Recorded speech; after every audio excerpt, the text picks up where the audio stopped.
সারা জেলার পাশাপাশি জিয়াগঞ্জ শহরেও সাড়ম্বরে উদযাপিত হল স্বামী বিবেকানন্দের ১৬৪তম জন্মদিবস। জিয়াগঞ্জ রামকৃষ্ণ বিবেকানন্দ ব্যায়াম সমিতি প্রাঙ্গণে স্বামী বিবেকানন্দের আবক্ষ মূর্তিতে মাল্যদান অনুষ্ঠানে মেতে ওঠেন সকলেই।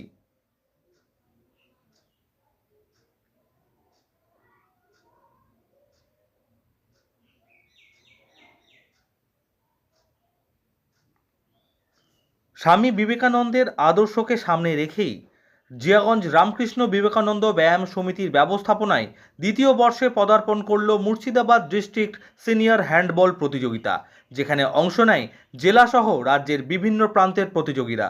সারা দিনমান চলে মাঠে বল নিয়ে দাপাদাপি। এই বিষয়ে কি বললেন রামকৃষ্ণ বিবেকানন্দ ব্যায়াম সমিতির সদস্য, শুনে নেব তার মুখেই। আমাদের ক্লাবের নামই তো রামকৃষ্ণ বিবেকানন্দ ব্যায়াম সমিতি। ফলে বিবেকানন্দর সঙ্গে আমাদের একদম যখন থেকে আমরা শুরু করেছি সেই 1924 তখন থেকে আমাদের একটা আলাদা একটা সম্পর্ক। আর বিশেষ করে আমাদের ক্লাবটা স্বাধীনতার আন্দোলনের সঙ্গে যুক্ত ছিলেন। এখানে গান্ধীজি এসেছেন এই মাটিতেই, এখানে সুভাষ বসু একাধিকবার এসেছেন। আমাদের ক্লাবকে একটা শুনেছিলাম রেডিও দিয়েছিলেন উনি যোগাযোগ রাখার জন্য। তারপরে আমরা এইভাবেই চলছি আমাদের ওনাদের যে আদর্শকে পাথেয় করে। তো যাই হোক, এবার বিষয়টা হচ্ছে যে আমার খুব খারাপ লাগে, সেটা হলো যে ক্লাবের বর্তমান যে অবস্থা, বর্তমানে আমাদের ছেলেপুলেদের যে আসার যে ফ্লো সেটা অনেকটা কমেছে। এখন জানি না সেটা সামাজিক দূষণের কারণে কিনা বা অন্য কোনো রকম দিকে সমাজ মোড় নিচ্ছে কিনা সেটা বুঝতে পারি না। এটা একটু খারাপ লাগে। আর সেটা হলো যে আর একটা জিনিস যেটা দেখছি সেটা হলো যে সামাজিক দায়বদ্ধতা। এটা আমাদের যদি যুব সমাজের মধ্যে যদি এই বিষয়টা যদি গেঁথে না দেওয়া যায়, কেননা প্রত্যেকে না ব্যক্তিগত স্বার্থে বা ব্যক্তিগত কাজে ভীষণভাবে ইনভলভ হয়ে পড়ছে, যেটা খুব খারাপ লাগছে। যেটা আমরা অতটা পারি না, এখনও পর্যন্ত পারি না। আমাদের কাছে এখনও পর্যন্ত মনে হয় যে আমাদের, যেহেতু আমরা এই সমাজে থাকি, ফলে আমাদের কিন্তু প্রত্যেকেরই সমাজের কোন বড় অংশের জন্য যতটা ছোট কাজই হোক না কেন সেটা আমাদের করা একটা কর্তব্যের মধ্যে পড়ে। ফলে এই যে দায়িত্ব আর কর্তব্য, অধিকার আর কর্তব্য, এই চেতনাটা আমাদের যুব সমাজের মধ্যে ভীষণভাবে গ্রো করানো দরকার।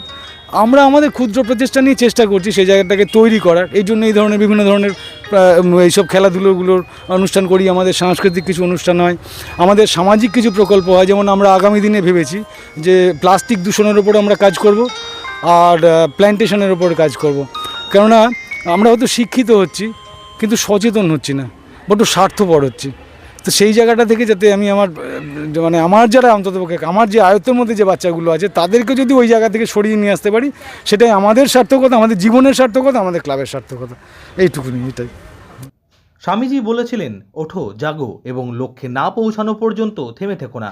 সেই উক্তিকে সামনে রেখেই সকাল থেকেই চলছে জিয়াগঞ্জ নেহালিয়া শিশু উদ্যান ময়দানে এই বিরাট হ্যান্ডবল প্রতিযোগিতার আসর।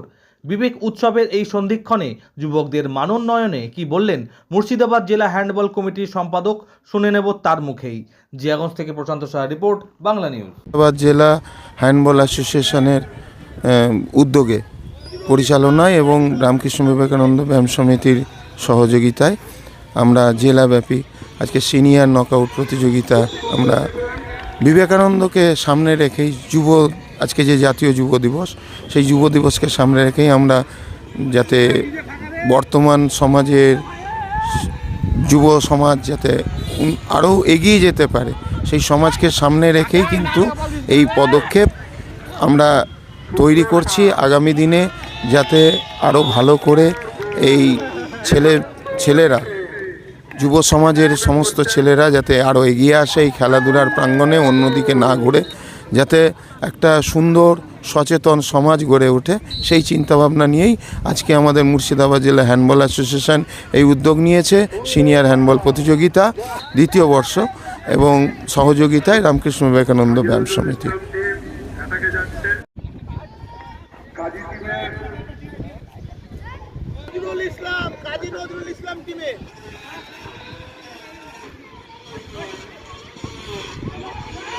খুব সুন্দর ডিফেন্স,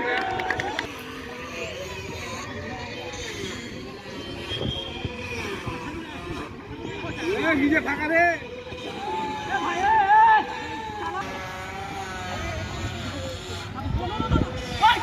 কাকে না দেখা বল দিস কেন রে, সুন্দর পাস।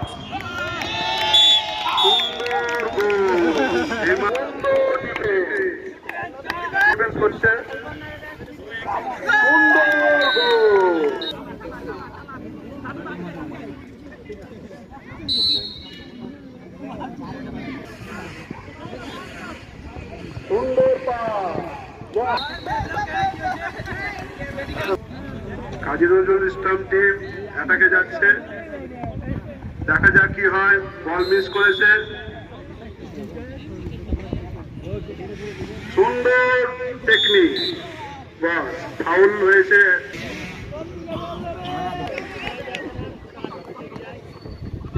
সুন্দর একটা বল ছিনিয়ে নিল,